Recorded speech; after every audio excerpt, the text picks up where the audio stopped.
Welcome. In this video, I'll show you how to fix Windows key if it's not working in Windows 11. Right? If you find this video helpful, please leave a like and subscribe to the channel for more such tutorials. Then first up, gotta find your function key and your Windows key on your keyboard. Okay. And then just press the two simultaneously for about 5 to 10 seconds. Okay. Again, function key and Windows key for about 5 to 10 seconds. And then once that's done, go ahead and check it out. Okay. Click your Windows key and check if it helps. Now, if that doesn't work, go ahead and go to your taskbar. Okay, right click on a blank space. Now click on Task Manager. Now in here, just go ahead and find Windows Explorer right here.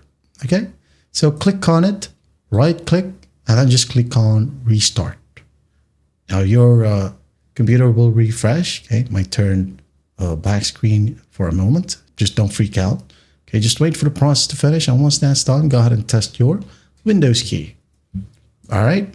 Now, if that doesn't work, right-click on your Start menu, click on a Device Manager, and in here find keyboards. Okay, you can go ahead and find your specific keyboard from here, but if you want to, if you just want to make sure, just right-click on each, update right here, browse my computer, let me pick, and just choose whatever signature right here.